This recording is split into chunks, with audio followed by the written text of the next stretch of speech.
Hello दोस्तों, last class में हमने आरएस कॉन्फ़िगरेशन कंप्लीट कर लिया था और इस क्लास में रेसमिक मिक्सर पढ़ेंगे जो कि बहुत ही एक इंपॉर्टेंट टर्म है ऑप्टिकल आइसोमेरिज्म से रिलेटेड। तो चलो यार पहले रेसमिक मिक्सर को समझ लेते हैं। लेकिन रेसमिक मिक्सर को समझने से पहले हम कुछ आपको बातें बताना चाहेंगे। लाइक मान लो यार ये कोई कंपाउंड है HOH और यहाँ पे मैंने CH3 रख दिया।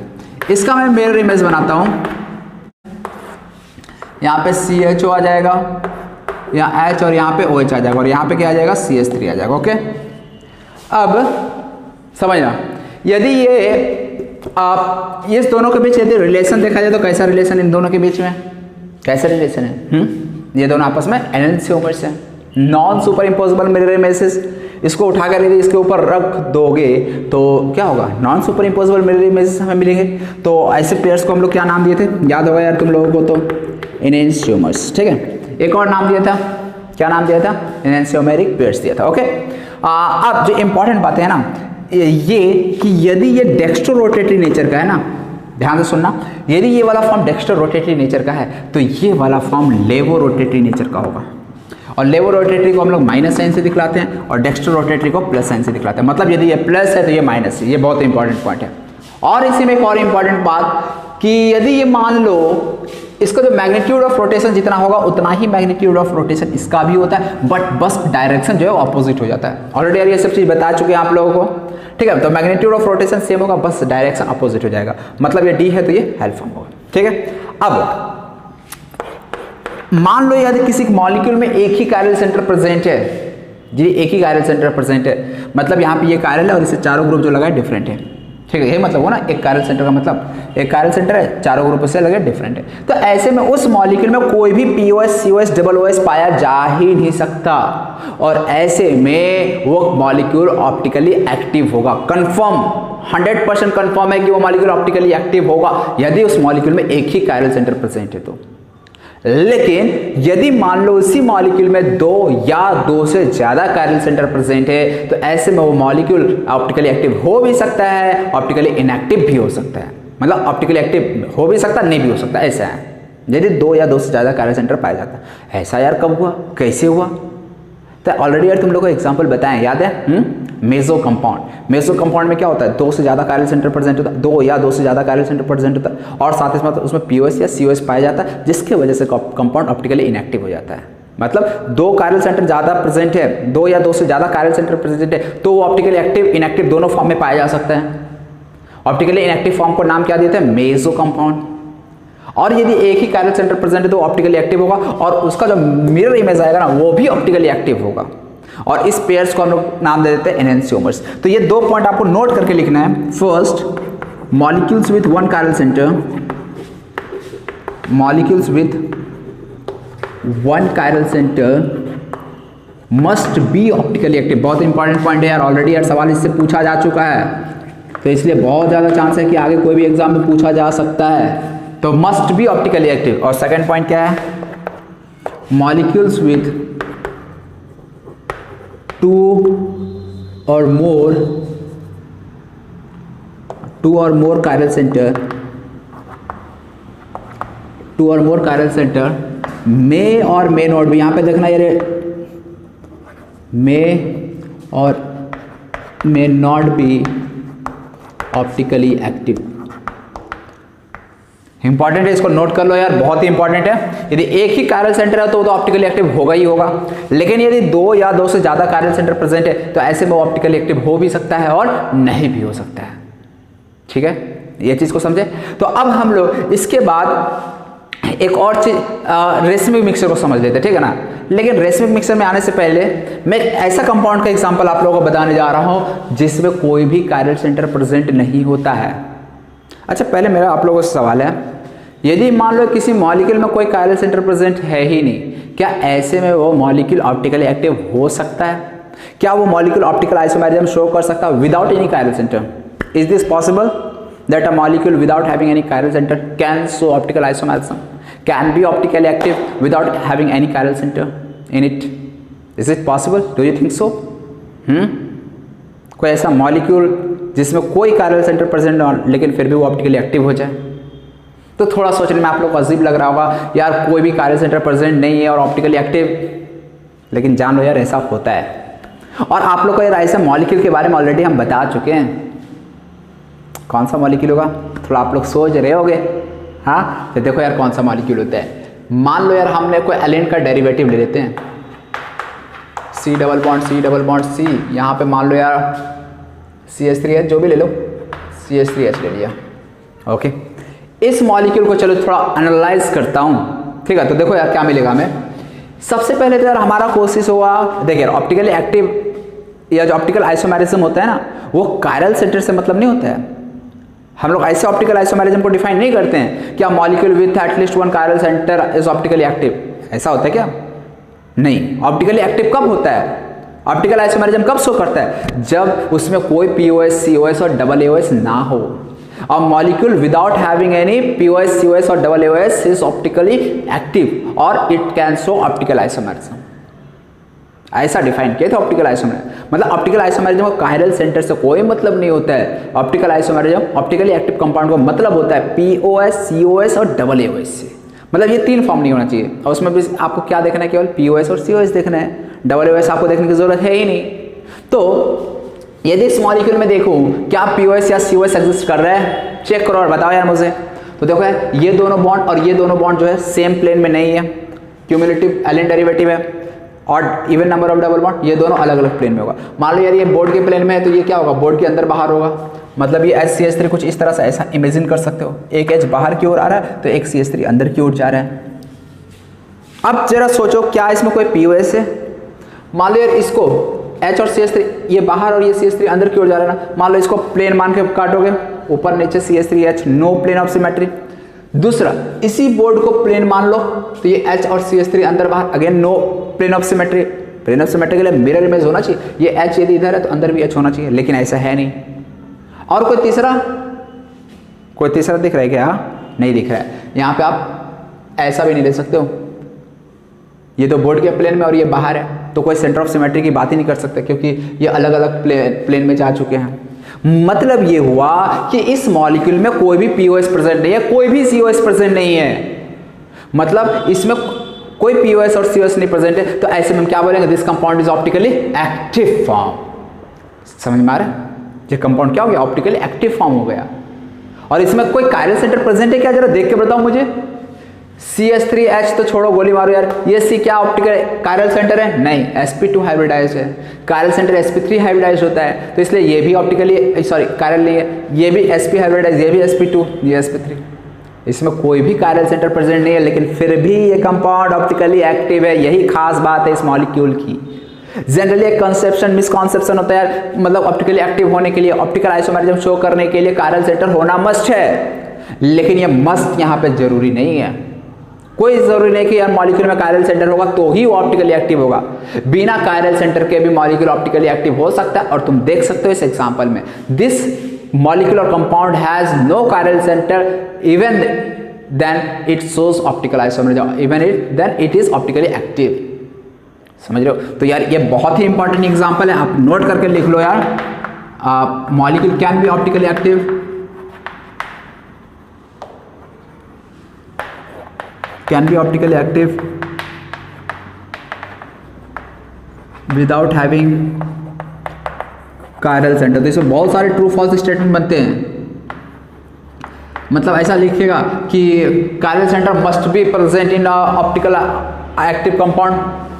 क्या chiral center होना जरूरी है ऑप्टिकली एक्टिव होने के लिए? नो, ऐसा कोई जरूरी नहीं है। ऑप्टिकली एक्टिव होने के लिए बस जरूरी क्या है? उसमें POS, COS और डबल AOS नहीं होना चाहिए, ये कंडीशन है। समझे? तो ये 3 पॉइंट जो मैंने लिखा ना, 1 पॉइंट, 2 पॉइंट और ये 3 पॉइंट, तीनों पॉइंट बहुत ही ज़्यादा इंपॉर्टेंट है, बहुत ही ज़्यादा इंपॉर्टेंट है। और ये सब तो चीज़ जानते हो, कायरल सेंटर, कायरल मॉलिक्यूल अलग अलग चीज़ है। कायरल मॉलिक्यूल का मतलब क्या होता है? जो मॉलिक्यूल ऑप्टिकली एक्टिव है उसे कायरल मॉलिक्यूल कहेंगे। ये क्या है? कायरल मॉलिक्यूल है। क्यों? क्योंकि इसमें कोई भी POS, COS, डबल AOS नहीं है। कायरल मॉलिक्यूल, कायरल सेंटर अलग चीज है यार। कायरल सेंटर का मतलब sp3 hybridised atom with all its 4 group different, chiral centre हो गया। अब ऐसा भी नहीं कि मतलब कि कायरल मॉलिक्यूल में जिसमें कायरल सेंटर प्रेजेंट होगा वो कायरल मॉलिक्यूल होगा, क्या ऐसा कहना सही है? देखो यार मेरे स्टेटमेंट को सुनो यार, ये भी एक बहुत अच्छा सवाल बन सकता है। क्या बोला मैंने? समझ रहे हो? मतलब कि कायरल मॉलिक्यूल होने के लिए कायरल सेंटर का होना जरूरी है। Is it necessary to have chiral centre for being chiral molecule? क्या ऐसा जरूरी है, लगता है आप लोगों को? तो मैं इस पॉइंट को यहाँ पे लिख देता हूँ, चलिए इसको मिटा देता हूँ। देखो यार, मेरा क्वेश्चन क्या था, for chiral molecule there must be chiral centre. Statement true है या फॉल्स है ये बताना है आप लोगों को। मतलब कोई कायरल मॉलिक्यूल में कायरल सेंटर होना जरूरी है क्या? नो। आंसर क्या हो जाएगा? नो। देख सकते हो यहां से, ये मॉलिक्यूल कायरल है लेकिन इसमें कोई भी कायरल सेंटर प्रेजेंट नहीं है। ठीक है। दूसरा ये भी सवाल बन सकता है, molecules having chiral center are chiral। देखो यार, मतलब कि molecules having chiral centre are chiral, statement true है या फॉल्स है बताओ जरा। मतलब यदि किसी मॉलिक्यूल में कायरल सेंटर है तो क्या वो कायरल होगा? क्या बोलेंगे, यस नो, ट्रू फॉल्स?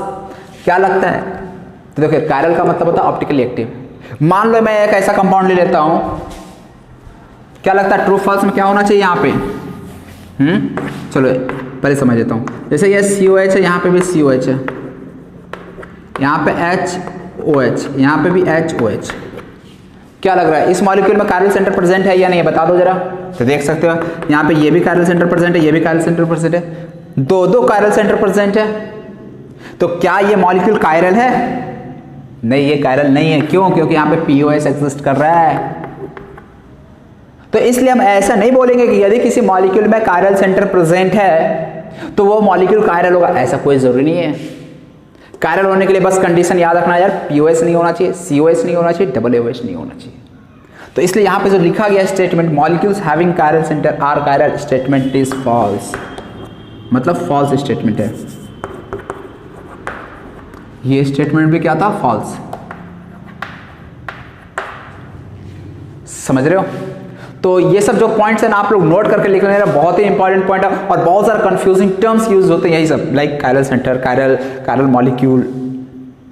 ठीक है। तो ये जहां जहां कंफ्यूजन आ सकता था उसको मैंने क्लियर कर दिया। अब हम लोग रेसमिक मिक्सचर समझ लेते हैं, आप लोग इसको नोट कर लो अच्छे से। अब देखो यार, नेक्स्ट है रेसमिक मिक्सचर। क्या होता है रेसमिक मिक्सचर, आप हम लोग समझ लेते हैं। सबसे पहले यार मैं डिफाइन कर देता हूं रेसमिक मिक्सचर को किस तरह से डिफाइन किया जाएगा। तो देखो, equimolar mixture of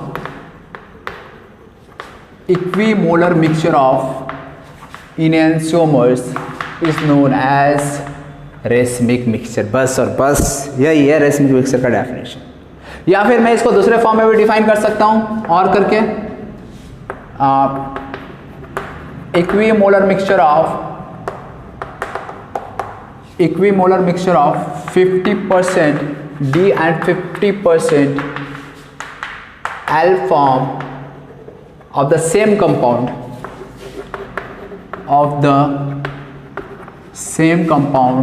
is known as racemic mixture. देखो यार एग्जांपल समझ लेते हैं अभी तुम लोग, देख लो यार इधर क्या होता है, CH3 COH HOH। ठीक है ना, ये कोई मॉलिक्यूल है, इसका मैं मिरर इमेज बनाता हूँ। CH3, यहाँ आ जाएगा H, यहाँ आ जाएगा OH और यहाँ आ जाएगा COH। ठीक है, ये कोई मॉलिक्यूल है, इसका मैंने ये मिरर इमेज बनाया। इस दोनों में कैसा रिलेशन है बता सकते हो तुम लोग? ये दोनों क्या है? Non super imposable mirror images, मतलब ये आपस में एनहेंस्योमर्स है। ठीक है, और ये चीज तो आप लोगों को अभी बताया ही कि यदि ये डी फॉर्म है तो ये वाला फॉर्म कौन सा होगा? L form. हमेशा याद रखना है, यदि मिरर इमेजेस है और non superimposable mirror image है तो एक फॉर्म डी है तो एक फॉर्म एल होगा। डी का मतलब ये डेक्स्ट्रो रोटेटरी नेचर का और ये है लेवो रोटेटरी नेचर। और एनहेंस्योमर से तो यार ऑप्टिकल रोटेशन दोनों का सेम होगा। यदि ये 30 डिग्री से राइट रोटेट करता है तो ये 30 डिग्री से लेफ्ट रोटेट करेगा। और मान लो मैं दोनों का सेम अमाउंट लेकर मिक्स कर दिया, एक मिक्सचर बना दिया, दोनों का सेम अमाउंट है, तो ऐसे में जो हमें मिक्सचर मिलेगा वो ऑप्टिकली एक्टिव होगा या इनएक्टिव होगा, क्या कहेंगे इसके बारे में बता सकते हो? तो यदि मैं इसका 50% इसका 50% लूँ और मिक्सचर तैयार करूँ तो ऐसे में जो मिक्सचर मिला, जो सॉल्यूशन मिला, वो ऑप्टिकली इनएक्टिव होगा। ये बहुत ही इंपॉर्टेंट पॉइंट है रेसमिक मिक्सचर से रिलेटेड। डेफिनेशन देखो यार, इक्विमोलर मिक्सचर ऑफ एनहांसियोमर, एनहांसियोमर का इक्विमोलर मतलब सेम अमाउंट में सेम मोलर दोनों कर लो, तो ऐसे में क्या हो जाएगा, जो मिक्सचर मिला वो क्या हो गया, रेसमिक मिक्सचर कहलाएगा। इसी को इस तरह से equimolar mixture of 50% E 50% L, मतलब इक्विमोलर का मतलब सेम नंबर ऑफ मतलब कि मोल्स, सेम मोल्स लो, सेम अमाउंट लो दोनों का, विथ 50% T एंड 50% L, मतलब 50% A होना चाहिए, 50% T होना चाहिए, सेम कंपाउंड का 50% T 50% L। ये कंपाउंड है, इसी कंपाउंड का D और इसी कंपाउंड का अल्फा, तो इस मिक्सचर को रेसमिक मिक्सचर कहते थे। और जो नेक्स्ट इंपॉर्टेंट पॉइंट मैंने अभी बोला वो ये कि रेसमिक मिक्सचर जो होता है इज ऑप्टिकली इनएक्टिव। देखिए ये बहुत ही इंपॉर्टेंट पॉइंट है, racemic mixture is optically inactive due to external compensation. बहुत ही इंपॉर्टेंट पॉइंट है, ऑलरेडी यार आईआईटी में क्वेश्चन आ चुका है एक्सटर्नल कॉम्पेंसेशन, इसलिए मैंने इतना जोर देकर बोला और इतने आराम से बोला। क्या बोला मैंने, racemic mixture is optically inactive due to external compensation. यहां पे एक और टर्म आता है इंटरनल कॉम्पेंसेशन भी आता है। तो पहले ये रेसमिक मिक्सचर एक्सटर्नल कॉम्पेंसेशन के कारण ऑप्टिकली इनएक्टिव हो जाता है। एक्सटर्नल कॉम्पेंसेशन का मतलब क्या, एक मॉलिक्यूल का रोटेशन था 50 डिग्री, मान लो 50 डिग्री इसका या 30 डिग्री जो मानना है, मैं मान लेता हूँ 50 डिग्री, ठीक है। इस मॉलिक्यूल का 50 डिग्री क्लॉकवाइज रोटेशन था, लेकिन ये दूसरा मॉलिक्यूल हमने लिया उसका 50 डिग्री एंटी क्लॉकवाइज रोटेशन था, ओवरऑल रोटेशन क्या हो गया, 0। तो यहाँ पे एक मॉलिक्यूल का रोटेशन को कैंसिल करा जा रहा है किसी दूसरे मॉलिक्यूल के रोटेशन के द्वारा, समझ रहे हो ना। एक मॉलिक्यूल का रोटेशन को दूसरे मॉलिक्यूल के रोटेशन के द्वारा कैंसिल किया जा रहा है, इसलिए इसको एक्सटर्नल कंपनसेशन किया जाता है। मतलब ये 50 डिग्री क्लॉकवाइज रोटेट किया था ना पीपीएल को, लेकिन ये 50 डिग्री रोटेट तो किया लेकिन एंटी क्लॉकवाइज में कर दिया, मतलब ये कंपनसेट कर दिया इसका रोटेशन को, और ओवरऑल रोटेशन क्या मिला हमें, 0 मिला। तो इसलिए क्या हो गया, ओवरऑल ऑप्टिकली इनएक्टिव। तो racemic mixture is optically inactive, बहुत ही इंपॉर्टेंट पॉइंट है। और क्यों, तो ड्यू टू एक्सटर्नल कॉम्पेंसेशन। और यहाँ पे एक और टर्म होता है इंटरनल कॉम्पेंसेशन, और वो यूज होता है मेसो कंपाउंड के लिए। बहुत ही इंपॉर्टेंट यार ये दोनों पॉइंट, ऑलरेडी आईआईटी में क्वेश्चन पूछा जा चुका है। Meso compound is optically inactive, optically inactive due to internal compensation, due to internal compensation.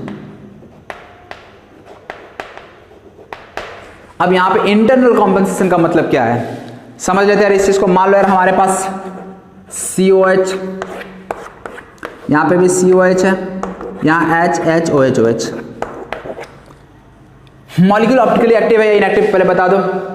Optically inactive है, क्यों ऑप्टिकली इनएक्टिव है, due to the presence of plane of symmetry. Clear दिख रहा है। और ये कंपाउंड कैसा, मेसो कंपाउंड है, ये तो समझ में आ ही रहा है ना, मेसो है, क्यों POS दिख गया हमें। और यहां पे क्या हो रहा है, यदि यहां पे रोटेशन क्लॉकवाइज है तो यहां पे रोटेशन एंटी क्लॉकवाइज हो जाएगा। मेसो कंपाउंड में एक खास बात होता है कि एक का रोटेशन यदि क्लॉकवाइज है तो दूसरे का रोटेशन क्या हो जाएगा, सॉरी हाँ, एटलीस्ट 2 कार्बन सेंटर होना चाहिए ना, तो एक का रोटेशन आ रहा है तो एक का मतलब एंटी क्लॉकवाइज होगा। तो इसमें क्या हो रहा है, एक ही मॉलिक्यूल के अंदर क्या होता है, सुनो ध्यान से, इसमें एक ही मॉलिक्यूल के अंदर रोटेशन जो है ना एक दूसरे को कैंसिल कर देता है और ओवरऑल रोटेशन 0 बन जाता है। मतलब इसमें किसी दूसरे मॉलिक्यूल को जरूरत नहीं पड़ता है रोटेशन को कैंसिल करने के लिए। रेसमिक मिक्सचर में क्या था, एक मॉलिक्यूल का रोटेशन को कोई दूसरा मॉलिक्यूल कैंसिल कर रहा था। यहाँ पे देखो यार, एक ही मॉलिक्यूल है, इस मॉलिक्यूल में ये वाला कायरल सेंटर और ये 2 कायरल सेंटर प्रेजेंट है। इसके अबाउट रोटेशन क्लॉकवाइज है तो इसके अबाउट रोटेशन क्या हो जाएगा, एंटी क्लॉकवाइज। और ये क्लॉकवाइज और एंटी क्लॉकवाइज एक दूसरे का रोटेशन को कैंसिल कर देता है और ओवरऑल मॉलिक्यूल ऑप्टिकली इनएक्टिव बन जाता है। तो इसमें क्या कोई एक्सटर्नल सब्सटेंस का जरूरत पड़ा, या ये मॉलिक्यूल में इंटरनली ही वो जो रोटेशन था कंपनसेट हो गया, कैंसिल हो गया, क्या बोलेंगे, इंटरनली कंपनसेट हो गया। तो इसलिए ये जो मेसो कंपाउंड ऑप्टिकली इनएक्टिव होता है ड्यू टू इंटरनल कॉम्पेंसेशन, जबकि रेसमिक मिक्सचर ऑप्टिकली इनएक्टिव होता है ड्यू टू एक्सटर्नल कॉम्पेंसेशन। समझ रहे हो इस बात को। तो यार ये बहुत ही इंपॉर्टेंट पॉइंट था, आप लोग यार नोट करके लिख लो, ठीक है ना। और एक दो चीज मैं बता देता हूं, यदि कभी नोट करके यहीं पे और आपको लिखना है, यदि मान लो यार यहाँ पे कायरल सेंटर का कॉन्फ़िगरेशन R है तो हमेशा याद रखिएगा, यदि R फॉर्म है उसका यदि मिरर इमेज देखेंगे ना, और ये ऑप्टिकली R कायरल सेंटर होगा तभी तो नाम हम R दिए हैं, RS याद रखिएगा हमेशा कायरल सेंटर के लिए डिफाइन होता है। तो यदि इसका आर फॉर्म है तो इसका मिरर इमेज हमेशा एस फॉर्म मिलेगा हमें। आर का मिरर इमेज एस, और यदि एस हुआ तो एस का मिरर इमेज आर मिलता है। अच्छा फिलहाल यहाँ पे आर लिख दिया, सही लिखे गलत लिखे देख लेते हैं। ये 1, ये 2, ये 3, ये 4। फोर्थ प्रायोरिटी ग्रुप का है 1 2 3, एंटी क्लॉकवाइज है ना, और फोर्थ प्रायोरिटी हॉरिजॉन्टल है तो आर सही है। तो ये एस फॉर्म होना चाहिए। चेक कर लेते हैं यार एस फॉर्म हो रहा है या नहीं हो रहा है। 1 4 2 3 1 2 3, चलो 1 2 3 1 2 3 क्लॉकवाइज आ रहा है ना, आर होना चाहिए, लेकिन फोर्थ प्रायोरिटी हॉरिजॉन्टल लाइन पे है तो इसको हम बोल देंगे एस। देख रहे हो आर का मिरर इमेज क्या मिल रहा है एस। तो इसलिए यार नोट करके आपको ये चीज लिखना है, ये सारा पॉइंट यार आप लोग नोट करके लिख लेना, ठीक है ना। मैं मिटा दे रहा हूं इसे भी। Mirror image of R is S and S का mirror image S R. Mirror image of R is S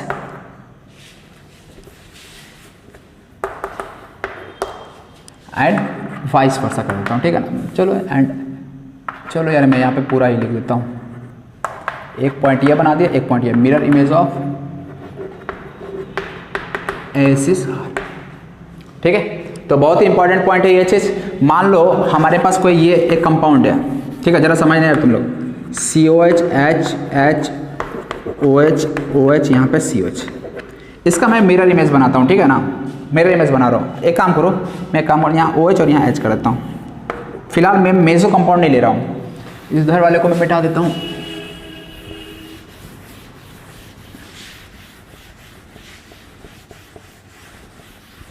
चलो देखो, मान लो यहाँ पे मैंने लिया ये H आ जाएगा, यहाँ OH आ जाएगा, यहाँ OH आ जाएगा, यहाँ पे H आ जाएगा और यहाँ पे COH आ जाएगा। मैं सभी का पहले कॉन्फ़िगरेशन लिख लेता हूँ, ठीक है ना। RS यदि मैं इसका कॉन्फ़िगरेशन देखूँ, देखना है इसका कॉन्फ़िगरेशन क्या है।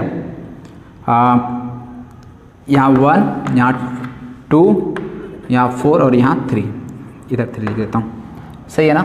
यहाँ पे C के साथ 3 O आ जाएगा, डबल O को यदि मैं सिंगल सिंगल में कन्वर्ट करूँगा तो, और यहाँ पे OH C, ठीक है। 1 2 3 ये सब यार तुम लोग खुद से देख लेना, ठीक है ना। अब ये सब मेरे भरोसे मत रहो। तो 1 2 और 3, 1 2 3 क्या मिला क्लॉकवाइज, 1 2 3 क्लॉकवाइज। R बनना चाहिए, लेकिन मैं लिखूंगा यहाँ S। क्यों लिख रहा हूँ समझ रहे हो, फोर्थ प्रायोरिटी हॉरिजॉन्टल पे। यहाँ पे आ जाओ, ये 1 ये 2 ये 4 और ये 3। तो 1 2 और 3 यहाँ पे 1 2 3 क्या मिल रहा है R मिल रहा है R, लेकिन इसको मैं कौन सा फॉर्म बोलूंगा S। एक चीज याद रखना, यदि ये non superimposable mirror image है तो ऐसे में configuration of each chiral centre changes. बहुत ही इंपॉर्टेंट पॉइंट है। यदि मिरर इमेज जो मिल रहा है वो non superimposable mirror image मिल रहा है तो ऐसे में जो कॉन्फ़िगरेशन होगा इस कायरल सेंटर का वो चेंज कर जाएगा। मतलब यदि एस एस मिला ना तो यहाँ आर आर मिलने वाला है। बहुत ही इंपॉर्टेंट पॉइंट है। चलो यार चेक करते हैं, इस चीज़ को कंफर्म करते हैं। यहाँ पे ऐसा क्यों हो रहा है समझ भी रहे होगे तुम लोग। यदि मिरर इमेज क्या लिया ना, इसका मतलब एक जो कॉन्फ़िगरेशन है ना एक कायरल पे वो मैंने चेंज कर दिया, मतलब एक इंटरचेंज हो गया। देखो COH सब कुछ तो अपने जगह पे लगा हुआ, एक इंटरचेंज हो गया HOH का, और एक इंटरचेंज हो गया तो ऑड इंटरचेंज में कॉन्फ़िगरेशन चेंजेस। तो चलो यार इस चीज़ को कंफर्म भी कर लेता हूँ। 1 2 यहाँ पे 3 होगा और यहाँ पे 4। चलो 1 2 3, चलो 1 2 3 सॉरी हाँ 1 2 3 1 2 3 1 से 2 गए 2 से 3 है, तो क्या मिला मैं S, लेकिन मैं इसको क्या लिख दूंगा R। क्यों लिख रहा हूँ समझ रहे हो ना। चलो वेरी गुड यार। इस वाले में आ जाओ, ये 1 हो जाएगा, ये 2 हो जाएगा, ये 3 हो जाएगा और ये हो जाएगा H को 4। तो 1 2 3, चलो 1 से 2 से 3 1 से 2 से 3 क्या मिला S, लेकिन फोर्थ प्रायोरिटी यहाँ पे इसलिए से R। देख रहे हो, मतलब कि यहाँ S फॉर्म था तो ये R हो गया, ये S था तो ये भी R हो गया। मतलब यदि non superimposable mirror image मिल रहा है तो ऐसे में जो कायरल सेंटर का कॉन्फ़िगरेशन होगा वो चेंज होगा। तो इस चीज़ को नोट करके मैं यहाँ पे लिख दे रहा हूँ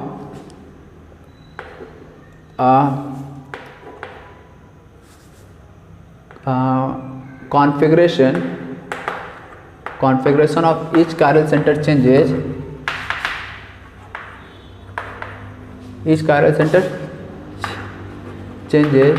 if we have non-superimposable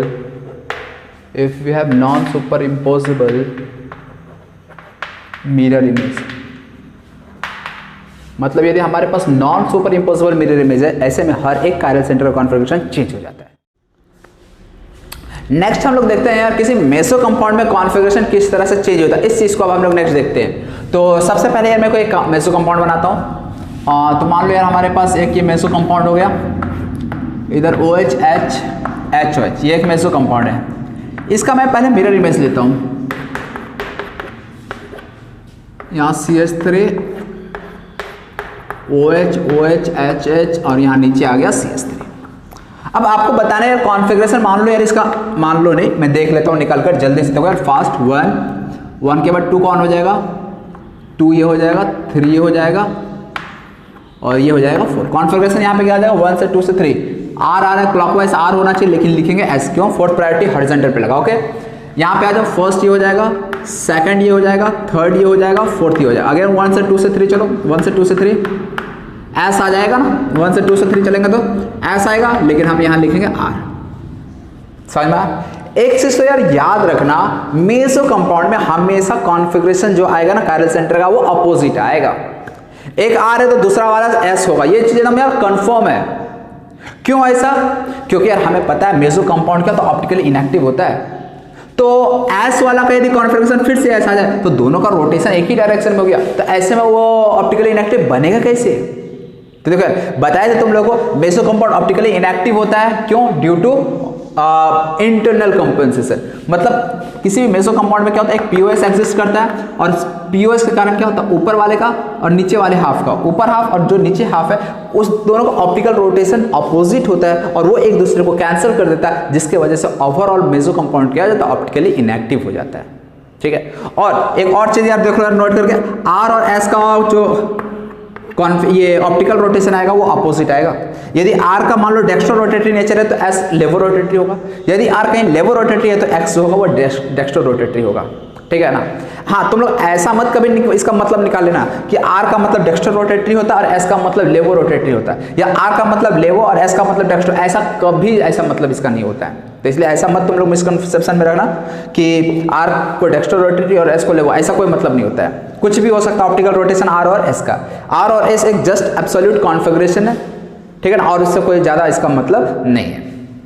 तो यहाँ पे S और यहाँ पे R। हाँ, एक चीज़ ज़रूर है, कंफर्म है कि यदि R का रोटेशन डेक्स्ट्रो हो रहा है तो S वाले का लेवो होगा, यदि उसी का मिरर इमेज देख रहे हो तो। और मिरर इमेज हमेशा R का क्या आएगा, S। ठीक है, ये एनेंसियोमर्स में आता है। हमेशा R का मिरर इमेज S हो ऐसा भी जरूरी नहीं है। देखो यार ऐसा कब और कैसे हो सकता है, ये मेसो कंपाउंड। अब यहाँ पे हम लोग पहले कॉन्फ़िगरेशन निकालते हैं। ओके, कॉन्फ़िगरेशन निकालते हैं। ये 1 हो गया, ये वाला 2 हो जाएगा, ये वाला 3 हो जाएगा, ये वाला 4 हो जाएगा। 1 से 2 से 3 चले S, लेकिन हम यहाँ लिखेंगे क्या, R। यहाँ पे भी देखो यार 1 से 2 से 3 चलो और यहाँ पे 4, 1 से 2 से 3 क्या चला, R मिला रहा, लेकिन हम लिखेंगे क्या, S। ठीक है, देखिए मेसो कंपाउंड में कॉन्फ़िगरेशन ऑलवेज अपोजिट आएगा। क्यों? क्योंकि यहाँ पे ओवरऑल रोटेशन 0 होना है ना, तो R का यदि रोटेशन क्लॉकवाइज है तो S का रोटेशन क्या होगा, एंटी क्लॉकवाइज होगा। ठीक है ये चीज। तो अब यहाँ पे तुम्हें देखने में ऐसा लग रहा हो कि यार S का जो मिरर इमेज आ रहा है वो R आ रहा है और R का जो मिरर इमेज आ रहा है S आ रहा है, ऐसा देखने में लग रहा है। एनेंसियोमर में अभी हमने क्या देखा कि यदि कोई एनेंसियोमेरिक पेयर है तो R का जो मिरर इमेज आएगा S आता है और S का मिरर इमेज R आता है। मेसो कंपाउंड में भी तुम्हें देखने में ऐसा लग रहा होगा कि S का मिरर इमेज R होता है और R का मिरर इमेज S होता है, ऐसे ही लग रहा है ना। लेकिन यार जान लो ऐसा लग रहा है, लेकिन हकीकत में रियलिटी में ऐसा नहीं है। क्यों नहीं है ऐसा? देखने में तो लग रहा है यार S वाला R बन चुका, R वाला S बन चुका। फिर हम लोग इस बेसिस पे एनेंसियोमर और मेसो कंपाउंड को कैसे पहचानेंगे? कोई बताएगा? मिरर इमेज S का R आएगा या S का S ही रहेगा? तो देखो यार जान लो, मैंने तुम लोगों को एक चीज बताया था कि मेसो कंपाउंड का जो मिरर इमेज होता है वो आइडेंटिकल होता है। यदि मेसो कंपाउंड का मिरर इमेज आइडेंटिकल है तो S वाले का कॉन्फ़िगरेशन S रहना चाहिए, R वाले का कॉन्फ़िगरेशन R रहना चाहिए। लेकिन यहाँ तो चेंज हो रहा है, तो जान लो यार यहाँ चेंज नहीं हो रहा, यहाँ पे भी आइडेंटिकल है, सेम रहने वाला है कॉन्फ़िगरेशन। कैसे सर, बता सकते हो कैसे? तो देखो यार इस मॉलिक्यूल को 180 से रोटेट कर दो सेम प्लेन में, बताए थे ना, यदि सेम प्लेन में किसी मॉलिक्यूल को रोटेट कर देते हैं 180 से तो कॉन्फ़िगरेशन या फिर कोई भी फर्क नहीं पड़ता है मॉलिक्यूल पे। तो इसको मैं इधर ले गया, तो जैसे इसको 180 से रोटेट किया, ये CH3 ऊपर आ चुका, ये CH3 नीचे आ चुका, ये वाला कार्बन यहाँ आ जाएगा और ये वाला कार्बन यहाँ आ जाएगा। फिर जब तुम देखोगे इस दोनों को तो ये देखोगे यहाँ S था तो ये वाला भी यहाँ S पहुंच चुका, ये वाला R यहाँ था यहाँ पे पहुंचोगे, दोनों जगह फिर R हो जाएगा। समझ रहे हो? मतलब 180 डिग्री से रोटेट कर दोगे तो ये मॉलिक्यूल और ये मॉलिक्यूल बिल्कुल क्या हो जाएगा, आइडेंटिकल हो जाएगा। और ऐसे में तुम बहुत इजीली देख सकते हो कि दोनों का कॉन्फ़िगरेशन जो है वो सेम रह जाएगा। मान लो यार मैंने 180 डिग्री से रोटेट कर दिया इस मॉलिक्यूल को, तो इसका कॉन्फ़िगरेशन कुछ ऐसा हो जाएगा। ये देखो यार, ये वाला कार्बन यहाँ पे आ जाएगा और ये वाला कार्बन यहाँ पे आ जाएगा।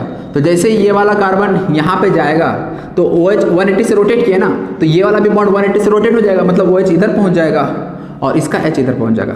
180 से रोटेट किए हैं तो ये वाला OH जो है ना, जब यहाँ पे पहुँचेगा ये वाला कार्बन, तो ये वाला भी बॉन्ड ऐसा हो जाएगा, यानी OH इधर से इधर चला जाएगा, ये भी 180 रोटेट कर जाएगा और H भी 180 रोटेट कर जाएगा। सिमिलरली ये वाला जब यहाँ पहुँचेगा तो OH 180 से यहाँ पे आ जाएगा और H इधर पहुँच जाएगा, मतलब OH राइट में चला जाएगा, H लेफ्ट में आ जाएगा।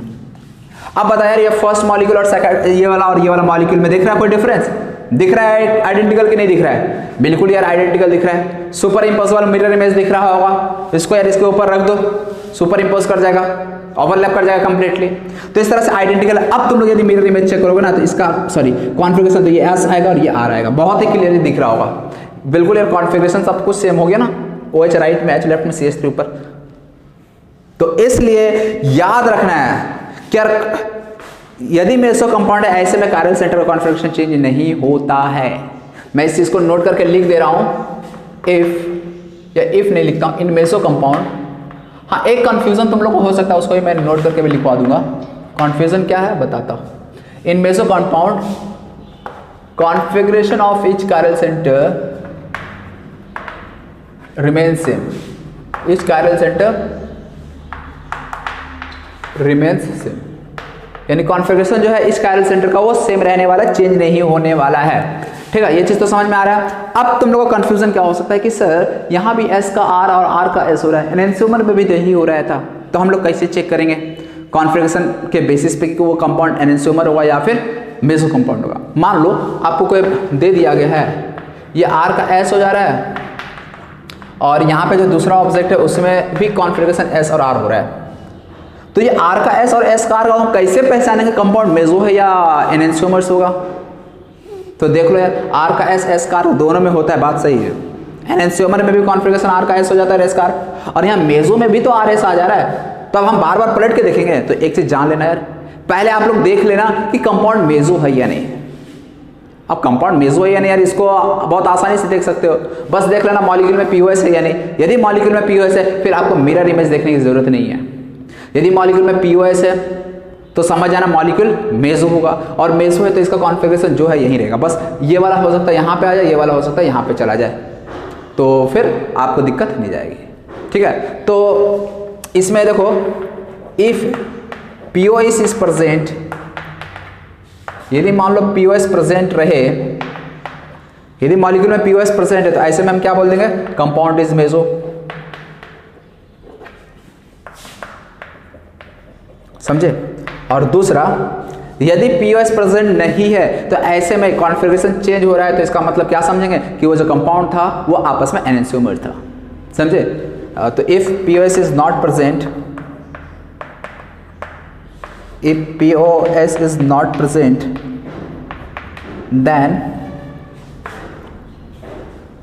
then compound or molecules will be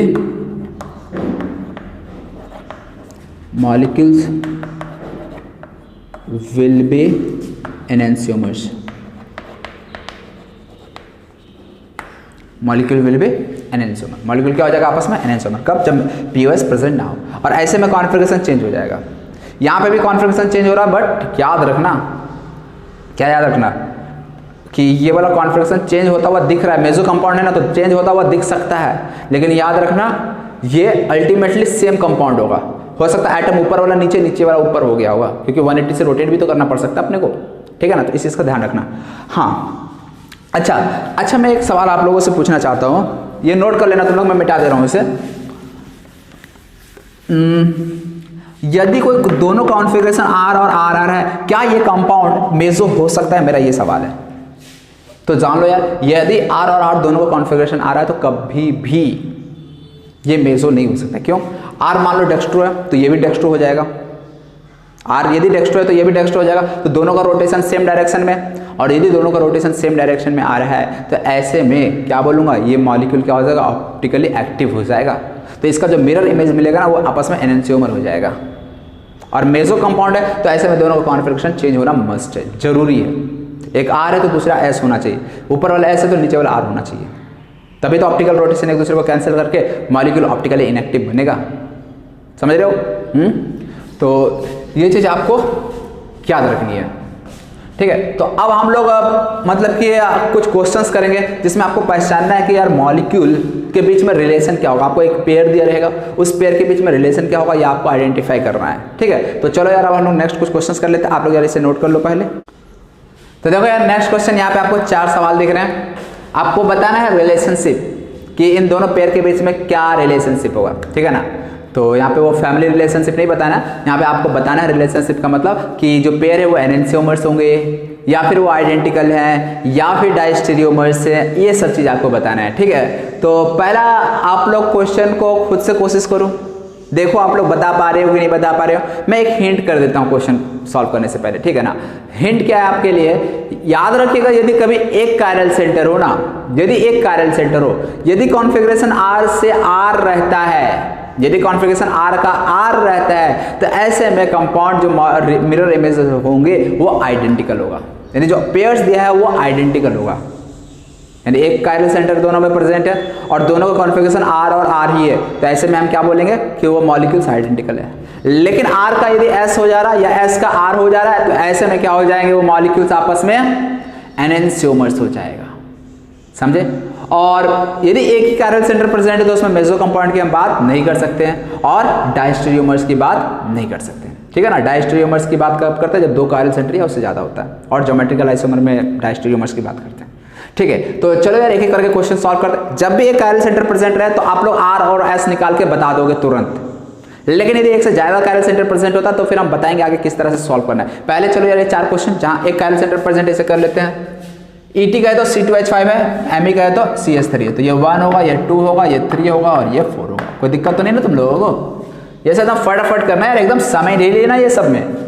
1 2 3 चलो यार क्लॉकवाइज R, लेकिन हम लिखेंगे एस, 4th प्रायोरिटी हॉरिजॉन्टल पे लगा, यहाँ पे 1 2 3 4, 4th वर्टिकल पे लगा, 1 से 2 से 3 चलो क्या मिला R।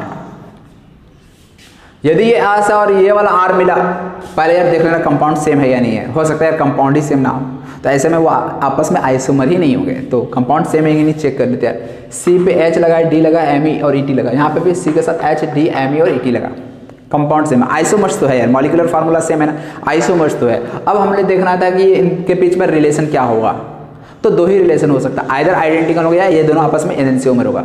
मेसो और डायस्टेरियोमर्स वाला नहीं हो पॉसिबल है, क्यों, मेसो के लिए 2 कायरल सेंटर होना और डायस्टेरियोमर्स के लिए भी एटलीस्ट 2 कायरल होना, ठीक है। तो यहाँ पे एस और यहाँ पे आर है, इसका मतलब क्या हो गया, ये दोनों आपस में क्या होंगे, एनेंशियोमर्स होंगे, ठीक। तो यहाँ पे मैं लिख दे रहा हूँ ई फॉर एनेंशियोमर्स है ये दोनों आपस में। इसको आप लोग ऐसे भी देख सकते हो, इवन और ऑड इंटरचेंज करके। चलो वो थोड़ा ज़्यादा लेंदी पड़ेगा, इसलिए आप लोग को जब भी एक कायरल सेंटर दिखे ना तो आप मतलब कि आर एस निकाल कर तुरंत आंसर बता देना, ठीक है ना। नहीं तो क्या होता है यार, जो वर्टिकल में आपको दिख रहा लगा हुआ, यहाँ पे भी आप इवन इंटरचेंज करके वर्टिकल पे वही ग्रुप लगा दो, ठीक है। मतलब देखो यार, कहने का मेरा मतलब ये है ना, एनेंशियोमर है तो ये दोनों क्या होगा, non superimposable mirror image होना चाहिए non superimposable mirror image. तो हम एक मॉलिक्यूल को छोड़ देते हैं एज इट इज, और दूसरे मॉलिक्यूल का जो वर्टिकल वाला पोजीशन है ना, वर्टिकल पोजीशन में जो यहाँ लगा था वहीं यहाँ पे भी लगा देते हैं। लेकिन याद रखना, हमें इवन इस मॉलिक्यूल को मैं मान लो मैं वैसा बनाना चाहता हूँ ना, तो इवन इंटरचेंज करके वर्टिकल पोजीशन को हम दोनों जगह सेम करना चाहते हैं। यहाँ पे ऊपर Me और नीचे ET, यहाँ पे भी मैं ऊपर Me और नीचे ET करना चाहता हूँ। तो यहाँ पे देखो यार मैं बता देता हूँ ये भी चीज़ को, ठीक है ना, आगे यूज़ आएगा जब 2 कायरल सेंटर आएगा तो उसी के हेल्प से हम लोग बनाएंगे, तो इसलिए मैं यहाँ पे समझा देता हूँ। मान लो मैं Me और ET को चेंज करना चाहता हूँ, तो याद रखना जब भी एक कायरल सेंटर के अबाउट हम लोग ऑड इंटरचेंज करेंगे तो कॉन्फ़िगरेशन सेम चेंज हो जाएगा, यदि ऑड इंटरचेंज किया तो कॉन्फ़िगरेशन सेम चेंज हो जाएगा।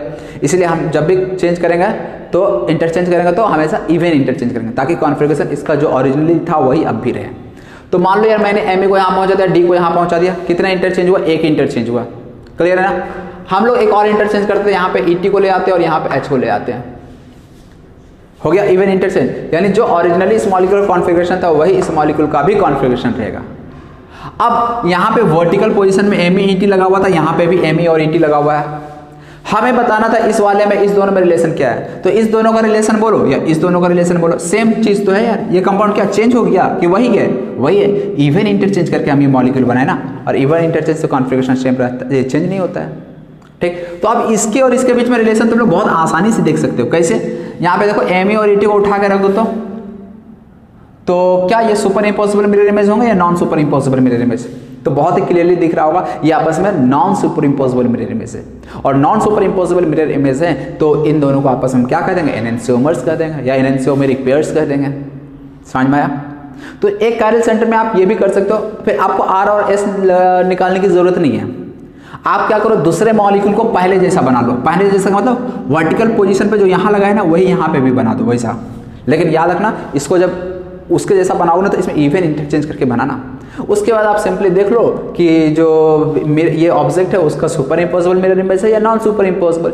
यदि non super impossible mirror image है तो एनेंशियोमर्स हो जाएगा। यदि सुपर इम्पॉसिबल मिरर इमेज आ जाए तो ऐसे में उस कंपाउंड को मेसो कह देंगे, आइडेंटिकल कह देंगे। मेसो तो इसमें आएगा ही नहीं, आइडेंटिकल आएगा। समझे? तो ये तो यार फर्स्ट एग्जाम्पल हो गया। दूसरा एग्जाम्पल पहले मैं RS से करूंगा, उसके बाद फिर मैं आप लोगों को ऐसा इवन इंटरचेंज करके भी बता दूंगा। ठीक है, तो चलो यार सबसे पहले 1 नंबर इसको मिलेगा। सेकंड CHO यार, यहाँ पे 2 C डबल बॉन्ड OH है ना, 2 ऑक्सीजन आएगा। थर्ड यहाँ पे आएगा, फोर्थ यहाँ पे आएगा। अब यार ये सब तुम लोग यार खुद से प्रायोरिटी कर लेना। इसमें यदि इतना समय लगाओगे तो फिर क्वेश्चन कहाँ से सॉल्व हो पाएगा। इसलिए आपको यार R एकदम फास्ट, जितना फास्ट कर सकते हो उतना आप फास्ट करना पड़ेगा। एक ही चीज यार कितना बार करते रहेंगे। तो 1 से 2 से 3 चलो, 1 से 2 से 3 चले। एंटी क्लॉकवाइज है, S होना चाहिए लेकिन हम लिखेंगे R। यहाँ पे आ जाओ, फर्स्ट कार्बन ये हो जाएगा, सेकंड ये हो जाएगा, थर्ड ये हो जाएगा, फोर्थ ये हो जाएगा। 1 से 2 से 3, 1 से 2 से 3 क्या आ रहा है? S आ रहा है ना। यदि S आ रहा है तो यहाँ पे हम क्या लिखेंगे? R। तो यहाँ पे भी R, यहाँ पे भी R। आइसोमर है या नहीं यार, पहले चेक कर लो। C के साथ HOH CHO CH2H, HOH CH2H CH, same group लगा हुआ है, मतलब मॉलिक्यूलर फॉर्मूला दोनों का सेम है। कॉन्फ़िगरेशन एक ही कायरल सेंटर प्रेजेंट है, कॉन्फ़िगरेशन दोनों जगह सेम R और R। तो ऐसे में ये दोनों मॉलिक्यूल क्या हो जाएगा? आइडेंटिकल। समझे? अब हम लोग मान लो यार इसको मैं उसके जैसा बनाकर देखना चाहता हूँ कि हाँ यार आइडेंटिकल आ रहा है या नहीं आ रहा। तो ऊपर में यहाँ पे क्या CHO, बॉटम में क्या CH2H। चलो बनाते हैं। ऊपर में CHO पहुँचाना है ना, तो ऊपर CHO पहुँचा दो। यदि ऊपर CH2 पहुँचाएंगे, सॉरी CHO, तो ये OH कहाँ गया? नीचे। और इधर H और CH2OH है, हमें नीचे CH2OH लाना है ना। तो एक काम करो, H को अपने जगह पे रहने दो, यहाँ पे CH2OH ला दो और यहाँ पे क्या आ जाएगा फिर OH। 2 इंटरचेंज होना चाहिए एटलीस्ट। इवन इंटरचेंज हुआ कि नहीं हुआ? इवन इंटरचेंज चेक करो। CHO को ऊपर ले गए, OH को नीचे है, फिर OH को यहाँ पहुँचाए, CH2OH को यहाँ पे, 2 इंटरचेंज हो गया। 2 इंटरचेंज हो गया तो इस तरह से अब मॉलिक्यूल को ओरिजिनल मॉलिक्यूल से कंपेयर कर लो। देख लो यार मिरर इमेजेस सुपर इम्पॉसिबल आ रहा है या नॉन सुपर इम्पॉसिबल आ रहा है। तो CHO नीचे CH2OH राइट में, यार ये दोनों मॉलिक्यूल बिल्कुल सेम बन चुका, दिख गया सेम, इसलिए तो हमने यहाँ आइडेंटिकल लिखा था। तो इस वाले में क्या है, आप इवन इंटरचेंज करके यदि उसका जैसा बना ले रहे हो तो ऐसे में आपको R और S निकालने की जरूरत नहीं है। और यदि R और S निकाल पाते हो तुम लोग फास्ट, तो ऐसे में फिर आपको ये इंटरचेंज करके देखने की जरूरत नहीं है। ठीक है ना? अब जो लगता है फास्ट, आपको लगता है कि यार हम इवन इंटरचेंज करके मॉलिक्यूल को उसके जैसा बना लें, वर्टिकल पोजीशन पे सेम ग्रुप रख दे, उसके बाद कंपेयर कर ले। कंपेयर क्या करना? मिरर इमेज, वो सुपर इम्पॉसिबल मिरर इमेज है या नॉन सुपर इम्पॉसिबल। यदि non super impossible enantiomer, super impossible है तो आइडेंटिकल हो जाएगा। एक कायरल सेंटर में आइडेंटिकल, 2 कायरल सेंटर में मेसो हो जाता है। ठीक है ना? हाँ चलो थर्ड केस। अब थर्ड केस, अब यहाँ पे देखो थोड़ा आप फंसे हुए। यदि इवन इंटरचेंज वाला कॉन्सेप्ट लगाओगे तो यहाँ आप नहीं लगा पाओगे। क्यों? क्योंकि यहाँ तो वेज और डैश है। समझे? तो इसीलिए अब क्या किया जाए? तो देखो यार आपको टेंशन नहीं लेना, आपको RS कॉन्फ़िगरेशन सिखाए हुए है ना, आपको RS कॉन्फ़िगरेशन से ही चलना है। देखते हैं यार, सबसे पहला यार कॉन्फ़िगरेशन नंबरिंग कर लो 1 2 3 4। H और D में याद है ना, एटॉमिक नंबर दोनों का 1 1 होता है, मास नंबर इसका 2 होता है, इसका 1 होता है, इसलिए इसको प्रायोरिटी ज़्यादा मिलेगा, इसको कम प्रायोरिटी, इसको 3 इसको 4 मिलेगा। ओके, अब आप लोग यार बताए थे कि हमेशा जब भी वेज डैश दिया रहता है तो हमेशा 4th प्रायोरिटी ग्रुप को डैश पे रखना होता है, 4th प्रायोरिटी को डैश पे। अब उसमें भी यार हम इंटरचेंज नहीं करेंगे, हम लोग डायरेक्ट नंबर के साथ खेलेंगे। यानी 4 को हम ले आएंगे यहाँ पे और 2 को पहुँचा दिए यहाँ पे, ये ऑड इंटरचेंज हुआ, हमें इवन इंटरचेंज करना है। तो 2 और 3 को कर देता हूँ, 3 को यहाँ पे कर देता हूँ और 2 को यहाँ पे कर देता हूँ। 4th हमारा डैश पे आ चुका है ना, अपना काम करते। अब 1 से 2 से 3 चलो, 1 से 2 से 3 चलो, क्या मिला? एस। समझ में आया? यदि एक कायरल सेंटर तो आप आर एस निकालो यार, तुरंत आंसर आ जाएगा। तो यहाँ तो एस आ गया, यहाँ पे भी चेक कर लिया जाए। ये 1 है, ये 2 है, ये 3 है, ये 4 है। 1 से 2 से 3, 1 से 2 से 3 क्या मिलेगा? एस। हम क्या लिखेंगे? आंसर आर लिखेंगे। तो यहाँ पे क्या देख रहे हैं? यहाँ पे एस था लेकिन यहाँ पे हो गया आर, कॉन्फ़िगरेशन चेंज हो गया ना। कॉन्फ़िगरेशन चेंज हो गया तो यहाँ पे क्या बोलेंगे? ये दोनों आपस में क्या इनएंशियोमर्स है। समझ में आ रहा है ना? किस तरह से देख के बताना है। तो चलो यार, उम्मीद है आप लोगों को समझ में आ रही होगी। अब क्वेश्चन नंबर 4 आप लोगों को खुद से करना है, जल्दी से फास्ट, ठीक है ना? फास्ट करना, ये सब में ज़्यादा समय नहीं लेना एक कायरल सेंटर में। सबसे पहले यार OH को 1 मिल जाएगा, CHO को 2 मिल जाएगा, Ma को 3 मिल जाएगा, इसको मिल जाएगा 4।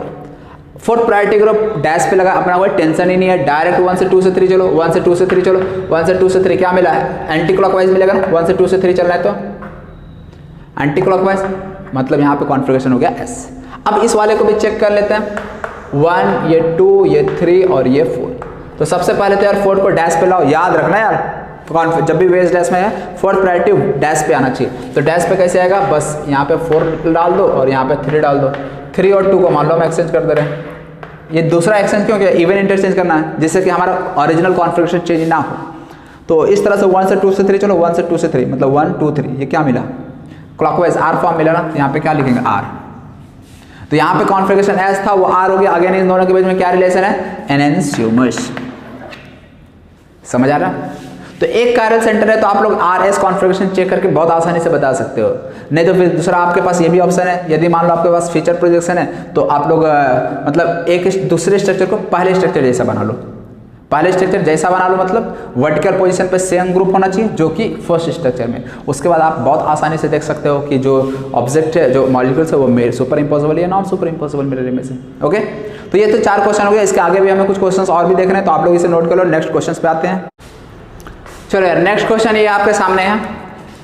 फर्स्ट आप देखो यार, यहाँ पे आपके पास 2-2 कायरल सेंटर है। तो जब भी 2-2 कायरल सेंटर आ जाए तो आप ऐसे 4 जगह कायरल सेंटर कॉन्फ़िगरेशन निकालने की जरूरत नहीं है। पता चला आप कॉन्फ़िगरेशन निकालने के लिए बैठ गए, आर एस कर रहे हो, वहाँ 4 जगह कायरल निकालना पड़ेगा कॉन्फ़िगरेशन।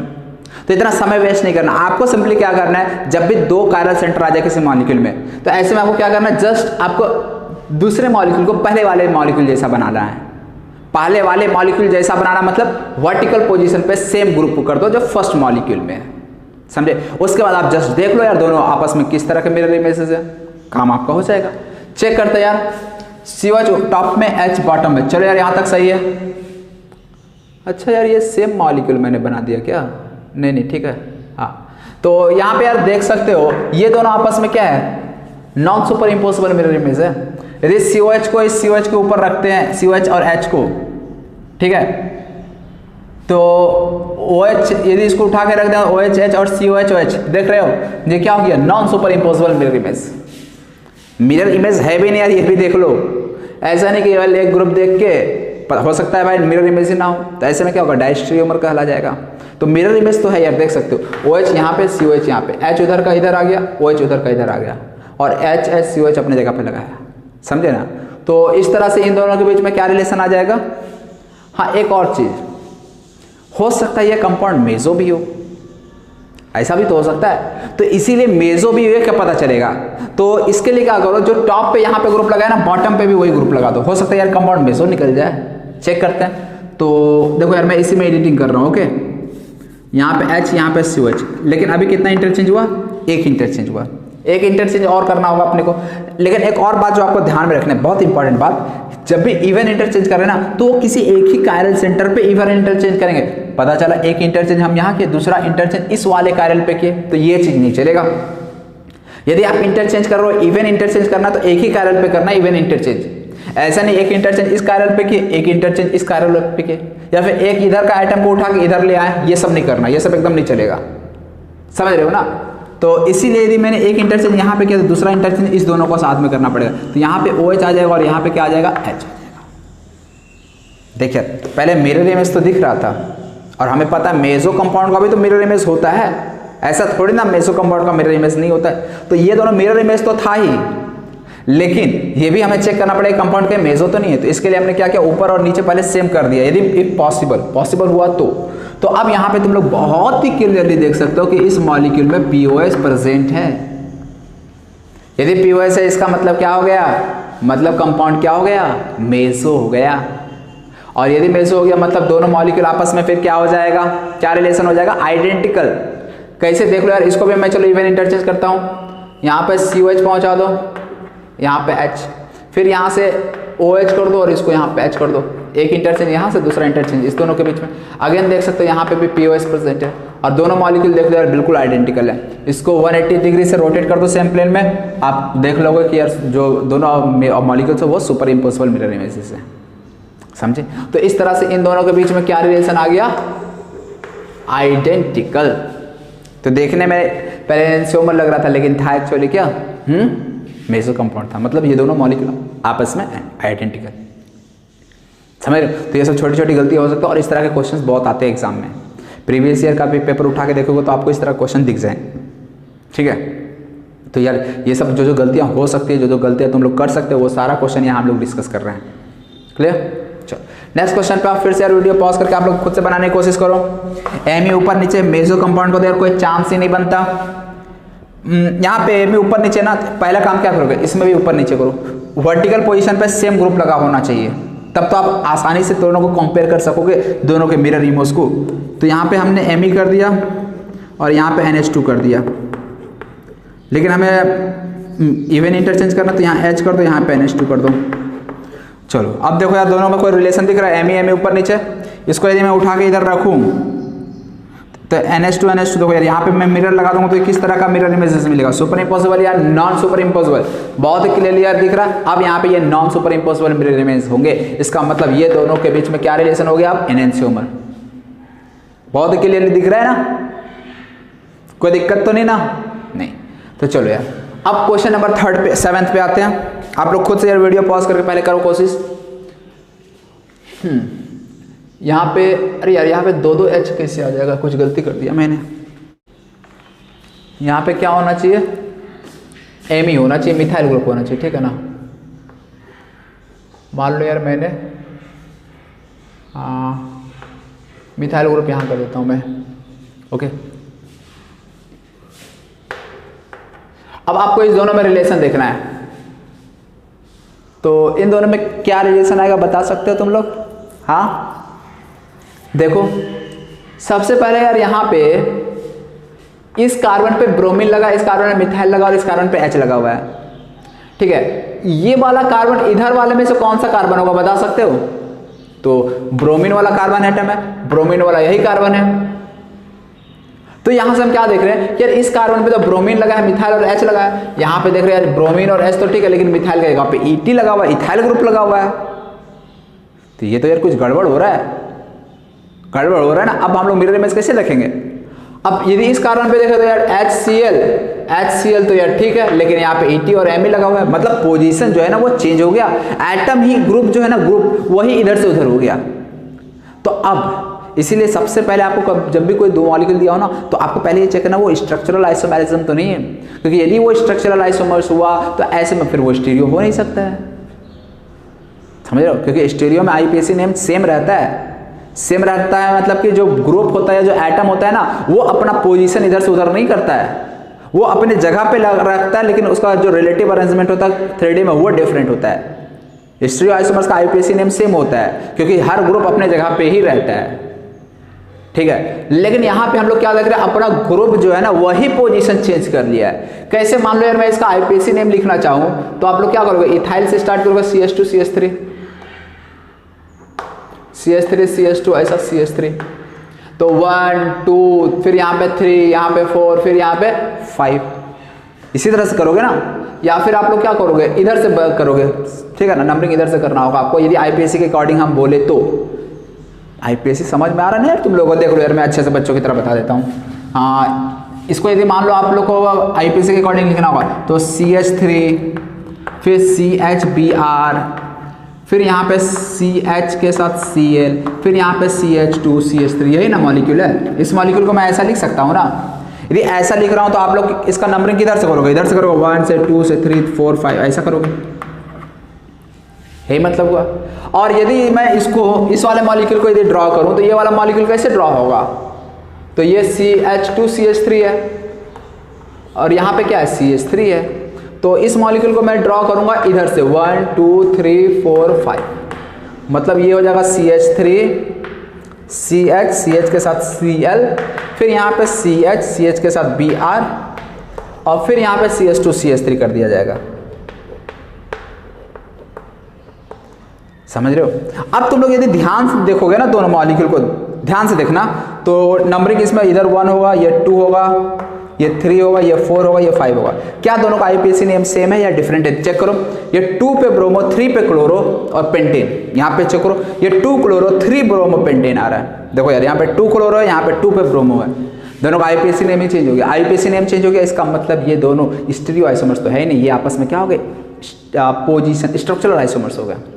अब स्ट्रक्चरल में भी कौन से आइसोमर्स ये हमें बताना पड़ेगा, स्ट्रक्चरल भी तो 6 टाइप के होते हैं, तो अब स्ट्रक्चरल में भी ये दोनों आपस में क्या है, तो देख लो यार फंक्शनल ग्रुप का पोजीशन ही चेंज हो रहा है, ब्रोमीन और क्लोरीन अपना पोजीशन चेंज कर लिया, जैसे हम लोग क्या बोल देंगे, हाँ पोजीशन आइसोमर्स, याद है ना। तो इसलिए अब यहाँ पे जो रिलेशन आ जाएगा इन दोनों के बीच में वो है पोजीशन आइसोमर्स का। तो यार देख लो थोड़ा, मतलब कि इस तरह का क्वेश्चन आप लोग को हो सकता है, भाई हम लोग स्टीरियो देख रहे हैं और आप लोग भी यार स्टीरियो में लगे हुए और पता चले यार ये स्टीरियो आइसोमर्स तो था ही नहीं। सबसे सिंपल तरीका पता करना कि स्ट्रक्चरल है या स्टीरियो, IUPAC नेम लिख लो, या फिर ऐसा समझ सकते हो सभी ग्रुप अपने जगह पे तो लगे हुए हैं, यदि कोई भी ग्रुप अपने जगह से इधर उधर हो गया इसका मतलब वो स्ट्रक्चरल आइसोमर हो जाएगा। और एक बार तुम्हें इतना समझ में आ गया कि स्ट्रक्चरल आइसोमर है, तो फिर स्ट्रक्चरल आइसोमर्स में कौन सा आइसोमर है, ऑलरेडी यार हम लोग क्लास किए हैं, इतने सारे क्वेश्चंस वहाँ पे किए हैं, तो फिर उसके बाद तुरंत हो जाएगा। तो समझे ना, जब भी कोई 2 मॉलिक्यूल होगा तो एक बार देख लेना। हाँ पहला चीज़ तो यार बहुत बार ऐसा भी होता है कि यार वो आपस में 2 मॉलिक्यूल दे दिया जाता है, पूछ दिया जाता है रिलेशन क्या है, तो बहुत बार होता है पता चला आइसोमर्स ही नहीं है। वो कैसे पता चलेगा, कार्बन कम ज़्यादा हो जाता है, कम ज़्यादा हो जाता है, ऐसे में वो आइसोमर्स ही नहीं होंगे, ठीक है। और बहुत बार स्टीरियो आइसोमर्स नहीं होते, वो स्ट्रक्चरल होते हैं, जैसा कि इस केस में दिख रहा है। तो यहाँ पे थोड़ा आपको आँख खोल कर रखना है, ऐसा नहीं कि भाई भेड़िया धसान की तरह चल रहे हैं, जैसा एक बार सर ने बता दिया उसी तरह से हम सोच रहे हैं हर बार, तो ऐसा नहीं करना। आप लोग इंटेलिजेंट पर्सन हो, ठीक है ना, अपना ब्रेन का यूज़ करना है, सबको भगवान ने दिमाग दिया है उसका यूज़ करना है, समझे। चलो तो ये वाला तो क्वेश्चन समझ में आ गया। अब आप लोगों को क्वेश्चन नंबर 8 करना है, तो चलो सोचो थोड़ा, इसमें भी क्वेश्चन नंबर 8 में क्या सोचना पड़ेगा। सबसे पहले यार देख लो स्टीरियो आइसोमर्स है या नहीं है, पहले तो यार ये चेक कर लो। तो पहला काम क्या होगा, वर्टिकल, देखो यार ये कार्बन पे ब्रोमीन आयोडीन क्लोरीन लगा है, यहाँ पे ब्रोमीन क्लोरीन और आयोडीन लगा, ठीक है। फिर यहाँ पे भी iodine chlorine bromine, iodine chlorine, हाँ सही है, यहाँ तक सही है। अब क्या करो, दूसरे मॉलिक्यूल को पहले मॉलिक्यूल जैसा बना लो। कैसे बनाएंगे पहले जैसा, यहाँ पे क्लोरीन ऊपर में है, ब्रोमीन नीचे में ना, यहाँ पे भी वैसे करो, क्लोरीन को ऊपर कर लो। मैं देखो यार इसी में एडिटिंग कर रहा हूँ, ओके। यहाँ पे मैंने क्लोरीन किया, यहाँ पे आयोडीन किया, लेकिन अभी ऑड इंटरचेंज हुआ, हमें कॉन्फ़िगरेशन को चेंज नहीं होने देना। इंटरचेंज करो लेकिन कॉन्फ़िगरेशन चेंज नहीं होना चाहिए, तो इसके लिए हमें इवन इंटरचेंज करना पड़ेगा। तो एक काम करो, आयोडीन को इधर पहुंचा दो, ब्रोमीन को इधर पहुंचा दो, हो गया इवन इंटरचेंज।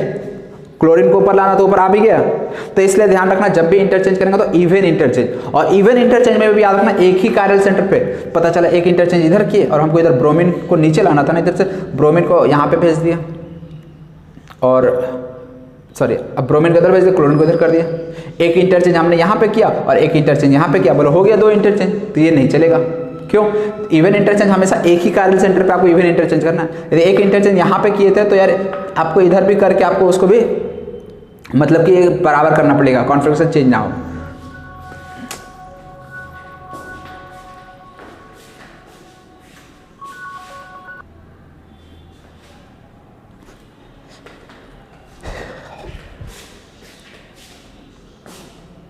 तो ये चीज समझे ना। तो इस तरह से यहां पे क्या हो गया,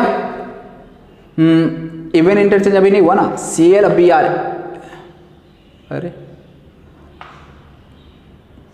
हाँ ठीक है। तो यहाँ पे तो इवन इंटरचेंज हो गया। अब इस वाले कार्बन पे करो यार इंटरचेंज, हमें ब्रोमीन को नीचे लाना है तो ब्रोमीन को नीचे लाओ, यहाँ पे क्या पहुँचाएंगे, क्लोरीन, और फिर क्लोरीन को इधर पहुँचा दो, आयोडीन को यहाँ पे पहुँचा दो, हो गया काम। अब आप लोग बता सकते हो कि इस दोनों के बीच में क्या रिलेशन होगा, कैसा रिलेशन होगा। अब थोड़ा सा सोचो। तो अब तुम लोग जरा देखना, यहाँ पे ऊपर वाला आइटम को देखे तो ब्रोमीन लेफ्ट में, आयोडीन राइट में, ऊपर में Cl। इस पे तो यार कॉन्फ़िगरेशन चेंज ही नहीं हुआ, मतलब ये एज इट इज है। यदि यहाँ पे मैं R बोलूँगा तो यहाँ पे भी R ही बोलूँगा। देख रहे हो, यदि मान लो इसको 1, इसको 2 और इसको 3 दे दूँ, 1 2 3 और नीचे फिर क्या हो जाएगा 4 हो जाएगा। तो 1 से 2 से 3 R आ जा रहा है ना, तो यहाँ पे भी R ही आएगा। देख लो, ये 1 है, ये 2 है और ये 3 है, क्लॉकवाइज R आ जाएगा। लेकिन यदि यहाँ पे देखा जाए तो ये 1 है, ये 2 है, ये 3 है, ऊपर 4, 1 से 2 3, ये भी क्या हो जाएगा 1 से 2 से 3, ये भी R हो जाएगा। फोर्थ प्रायोरिटी वर्टिकल पे लगा ना, हाँ वर्टिकल पे लगा, तो ये भी क्या हो जाएगा R। लेकिन यहाँ पे यदि चेक किया जाए तो 1 से 2 से 3, 4 वर्टिकल पे लगा होगा, यहाँ पे 4 होगा, तो 1 से 2 से 3, ये भी क्या आ रहा है, ये S आ जा रहा है। देख भी सकते हो यार, यहाँ पे ब्रोमीन तो नीचे, लेकिन Cl और I उल्टा इधर उधर हो गया ना, यानी R था तो यहाँ पे S हो जाएगा। अब समझना, एक जगह कॉन्फ़िगरेशन सेम रहता है, एक जगह कॉन्फ़िगरेशन चेंज हो जाता है। ऐसे में इन दोनों के बीच में क्या रिलेशन होगा, देखिए एनेंशियोमर होगा ना, तो हर कायरल सेंटर का कॉन्फ़िगरेशन चेंज होता है। ये चीज मैंने लिखा था नोट में कि in enantiomer chiral configuration of each chiral centre changes. क्या यहाँ ईच का चेंज हुआ, एक का चेंज हो रहा है, एक का चेंज नहीं हो रहा है। मेजो में तो कायरल सेंटर सेम ही रहता है, जो मेन मॉलिक्यूल का था वही मिरर इमेज वाले दूसरे मॉलिक्यूल का भी वही रहेगा कॉन्फ़िगरेशन। लेकिन यहाँ पे तो कुछ और ही हो रहा है, एक का सेम रह रहा है और एक का चेंज हो जा रहा है। और यदि मान लो यहाँ पे मैं मिरर लगा दूं तो क्या अब हमें मिरर इमेज भी मिलने वाला है? नहीं, बिल्कुल नहीं मिलने वाला है। तो इसका मतलब ये दोनों आपस में मिरर इमेज भी नहीं होंगे और इनके बीच में रिलेशन क्या हो जाएगा, याद करो, डायस्टीरियोमर्स। समझ में आया? तो एक चीज नोट करके लिख लेना तुम लोग यार, कहीं भी किसी भी मॉलिक्यूल में एक का कॉन्फ़िगरेशन सेम रहता है और एक का चेंज हो जाता है, तो ऐसे में उनके बीच में रिलेशन हो जाएगा डायस्टीरियोमर्स का। समझे? तो चलो यार, ये कुछ मतलब रिलेशनशिप किस तरह से देखते हैं, ये कुछ उस पर बेस्ट क्वेश्चन थे। इस तरह के आपको क्वेश्चंस देखने को मिल सकते हैं। एक और क्वेश्चन मैं देख लेता हूँ, एक दो क्वेश्चन आप लोग इसको नोट कर लो। तो देखो यार, दो लास्ट क्वेश्चन है, ये दोनों कर लो यार, ये वाला अपना जो रिलेशनशिप वाला पार्ट है वो कंप्लीट हो जाएगा। ओके, तो चलो यार, पहले इस वाले क्वेश्चन को जरा सोचो आप लोग। एमी, सबसे पहले तो कार्बन चेक कर लो यार, आपस में आइसोमर है या नहीं, ये भी जरूरी है चेक करना। तो ClH और Me, ClH और Me, ये चीज़ तो यार सही, इसमें कोई दिक्कत नहीं। Me ऊपर, H लेफ्ट, Cl राइट, कोई बात नहीं। इस वाले कार्बन पे आ जाओ, HBr और यहाँ पे Me लगा, HBr और यहाँ CH2Me लगा है। क्या ये आपस में आइसोमर्स है? नहीं, ये अब आपस में आइसोमर ही नहीं है। तो इसलिए पता चला isomer isomer isomer, stereo isomer stereo isomer stereo isomer, उसी डायरेक्शन में सोच रहे हैं। तो थोड़ा अपना डायरेक्शन को चेंज करना पड़ेगा इस क्वेश्चन के लिए। क्यों? क्योंकि यहाँ पे ये दोनों आपस में आइसोमर ही नहीं है। क्यों आइसोमर नहीं है? यहाँ पे Me लगा, यहाँ पे CH2Me, एक CH2 यहाँ पे एक्स्ट्रा लग चुका, मॉलिक्यूलर फार्मूला सेम नहीं है, मतलब नॉट आइसोमर। अब नॉट आइसोमर में भी इस पेयर को एक स्पेशल नाम होता है, बता सकते हो क्या स्पेशल नाम होता है? तो देखो यार, इस दोनों में देखा जाए ना, मान लो इधर Me CH3, Me का मतलब CH3 CH2 CHBr CHCl CH3, इसमें CH3 CHBr CHCl Me, यानी सब कुछ सेम है, दोनों का दोनों बिल्कुल यार सब कुछ सेम है। CH3 CH2 मिला, फिर CHBr CHCl Me, इधर से भी चलेंगे CH3 CHBr CHCl Me, और इन दोनों में बस एक CH2 का डिफरेंस है। और ऐसे पेयर जिनमें CH2 का डिफरेंस हो, एक CH2 का डिफरेंस हो, ऐसे पेयर्स को क्या नाम देते हैं, याद है? तो बताएगा, होमोलॉग्स। क्या देते नाम? होमोलॉग्स। ये दोनों आपस में क्या है? होमोलॉग्स। जहाँ भी एक CH2 का डिफरेंस आता है उसे हम लोग होमोलॉग्स कहते हैं। बेसिक्स लेक्चर में आप लोगों को पढ़ाया था यार, GOC की स्टार्टिंग में, ठीक है? तो इस तरह से भी थोड़ा सोचना पड़ सकता है। चलो, इस वाले क्वेश्चन में थोड़ा सोचो और बताओ यार, थोड़ा सोचो। तो देखो यार, ऐसे में अब हम लोग इस तरह क्वेश्चन में न्यूमैन प्रोजेक्शन दे दिया जाए तो कैसे सोचेंगे? तो एक तो यार तरीका होता है, न्यूमैन को आप लोग फीचर प्रोजेक्शन में कन्वर्ट कर लो, ठीक है ना? अब न्यूमैन को फीचर में कैसे कन्वर्ट करेंगे, यह चीज़ आपको पढ़ाए नहीं अभी। अब अगला जो लेक्चर अपना बनने वाला है वो यही कन्वर्जन पे बेस्ड है, ठीक है ना? सॉहर्स को न्यूमैन, न्यूमैन को सॉहर्स, न्यूमैन को फीचर, सॉहर्स को फीचर प्रोजेक्शन, यही वाला अपना नेक्स्ट लेक्चर बनने वाला है, ठीक है? तो आप लोग अभी उतना मत सोचो। बाय द वे, क्वेश्चन को बनाया जा सकता है बिना मतलब कि इसको फीचर में कन्वर्ट किए। कैसे बनाएंगे? कॉमन सेंस अप्लाई करना है और कुछ नहीं सोचना। मान लो यार, मैं फ्रंट वाले कार्बन को देखता हूँ, ये फ्रंट वाला कार्बन होता है, रियर वाला कार्बन पीछे है। फ्रंट वाले कार्बन पे मान लो यार मैं H से देखना स्टार्ट करता हूँ, H से NH2 और NMe2 चलता हूँ, H से चला NH2 और NH2 से फिर मैं चला NMe2, ठीक है, ऐसा चला। हमें H से NH2 से NMe2 कौन सा डायरेक्शन मिला, क्लॉकवाइज एंटी क्लॉकवाइज, क्लॉकवाइज मिल रहा है, कोई दिक्कत तो नहीं। रियर वाले कार्बन पे भी H से स्टार्ट करो चलना, H के बाद क्या मिलेगा Cl, Cl के बाद क्या मिलेगा Me, डायरेक्शन क्या मिला क्लॉकवाइज, यहाँ पे भी लिख दो क्लॉकवाइज। इस वाले मॉलिक्यूल में ये चीज क्लियर है ना। अब इस वाले मॉलिक्यूल में आ जाओ, यहाँ पे H से चलना स्टार्ट किया, यहाँ पे भी H से चलना स्टार्ट करो। फ्रंट वाले कार्बन पे H के बाद क्या मिल रहा है NMe2 मिल रहा है, और NMe2 के बाद क्या मिल रहा है NH2 मिल रहा है। तो एक काम करता हूँ, ये वाला मॉलिक्यूल के लिए मैं यहाँ पे लिख रहा हूँ, ओके। H के बाद क्या मिला NH2, या फिर एक काम करो ना, यही डायरेक्शन चलो, फ्रंट वाला कार्बन पे H से NH2 चले ना, और NH2 के बाद NMe2 चले, ये डायरेक्शन बता दो क्या है। H से NH2 चलेंगे, H से NH2 चलेंगे, फ्रंट कार्बन की बात कर रहे हैं। फ्रंट कार्बन कहते हैं जो कि सेंटर से लाइन आ रहा है उसको फ्रंट कार्बन कहते हैं, और रियर कार्बन कौन होता है जो पेरिफेरी, जो सर्कल से जो लाइन जा रहा है उसको रियर कार्बन कहेंगे। तो H से NH2 आया, NH2 से Me2 आया, तो ये डायरेक्शन क्या मिला एंटी क्लॉकवाइज मिला, ठीक। अब रियर कार्बन पे चलो, रियर कार्बन पे भी यही डायरेक्शन में चलना आपको, H से Cl से Me, H से Cl से Me, H से Cl से Me, H कहाँ पे, फ्रंट कार्बन का H यहाँ है, Cl यहाँ और Me यहाँ, H से Cl से Me क्या मिला क्लॉकवाइज मिला। तो आप लोगों को बस इतना ही इन्फॉर्मेशन यहाँ से देख के मिल रहा होगा। अब इस इन्फॉर्मेशन के बेसिस पे बताना है दोनों में रिलेशन क्या होगा, बता सकते हो।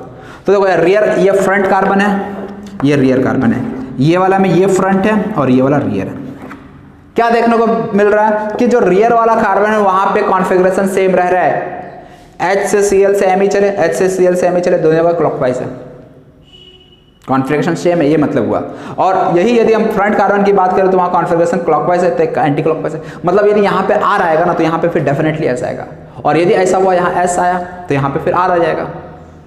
तो इसका मतलब ये हुआ कि एक जगह कॉन्फ़िगरेशन सेम रह रहा है एक कार्बन पे, और एक का कॉन्फ़िगरेशन चेंज हो रहा है। तो जरा सोच के बताओ, एक का कार्बन सेंटर का कॉन्फ़िगरेशन सेम है और एक का चेंज हो रहा है, क्या रिलेशन होना चाहिए ऐसे में, डायस्टीरियोमर्स। क्या रिलेशन होगा, डायस्टीरियोमर्स। तो इस दोनों के बीच में जो रिलेशन आएगा वो आएगा डायस्टीरियोमर्स का।